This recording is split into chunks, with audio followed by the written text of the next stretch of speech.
अलका, अलका, मुझे बहुत बेचैनी हो रही है। छाती में दर्द और सांस फूल रही है। कैलाश ने अपनी सोती हुई पत्नी को उठाते हुए कहा। अलका बदहवास से उठकर बैठ गई। आप थोड़ा कमरे में टहल कर देखें, अलका ने मशवरा दिया। 5 मिनट के बाद स्थिति और खराब होने लगी। अलका ने तुरंत अपनी 18 वर्षीय बेटी सौम्या को जगाया। बेटा, पापा की तबीयत ठीक नहीं लग रही, शायद दिल का दौरा पड़ा है, हॉस्पिटल ले जाना होगा। पड़ोस वाली अर्चना आंटी के घर जाकर उनसे मदद मांग।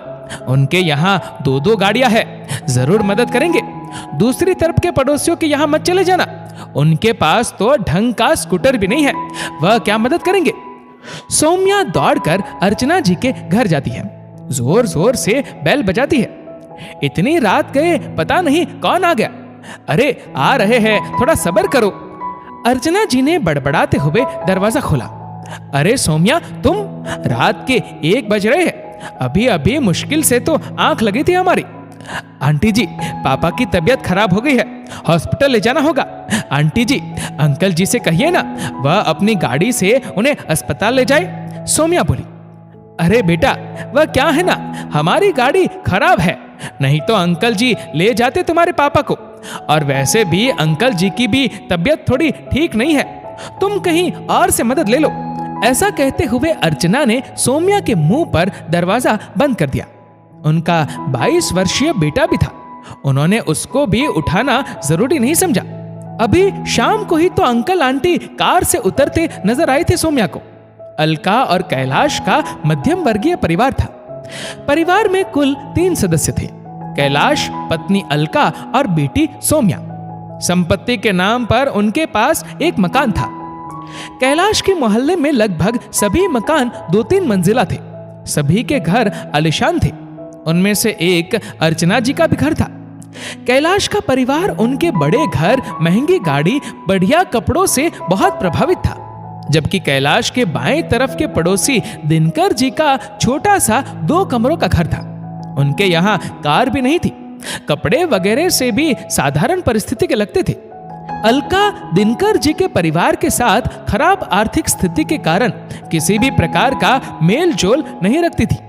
सौम्या ना चाहते हुए भी दिनकर जी के यहाँ मदद मांगने जाती है। सौम्या ने दरवाजे पर दस्तक दी। दिनकर जी की पत्नी आरती ने दरवाजा खोला।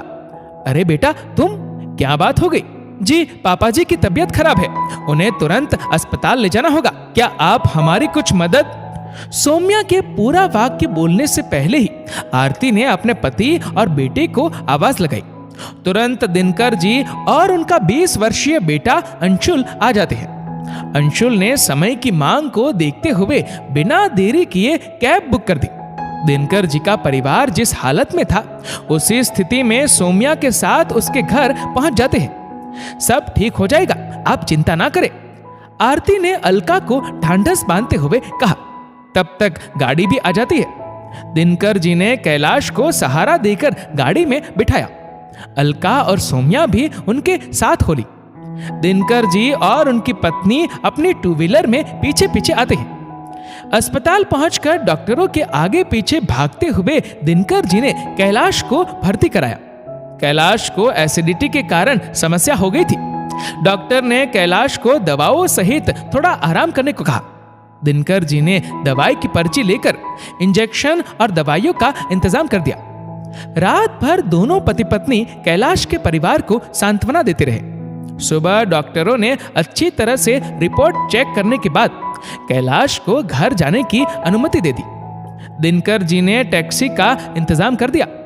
सावधानी से वो कैलाश को घर छोड़कर जैसे ही जाने को होते हैं, तो अलका अपनी सोच पर शर्मिंदा होते हुए हाथ जोड़ते हुए उनसे कहती है, आपका बहुत बहुत आभार भाई साहब, अगर आज आप लोग सही समय पर हमारी मदद नहीं करते तो ना जाने क्या होता। वह पड़ोसी किस काम के, जो ऐसी परिस्थिति में भी काम ना आए। मैंने तो बस अपने पड़ोसी होने का धर्म निभाया, दिनकर जी ने हाथ जोड़ते हुए कहा और अपने घर प्रस्थान कर गए।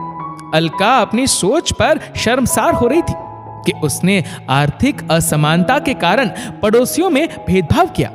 दोस्तों, लोग आजकल सामने वाले व्यक्ति की आर्थिक स्थिति को देखकर व्यवहार करते हैं, जो गलत है। दूसरों की मदद करने के लिए पैसा नहीं, नियत जरूरी होती है।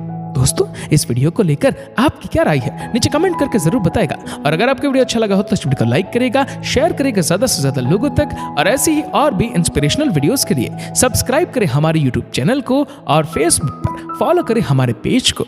धन्यवाद।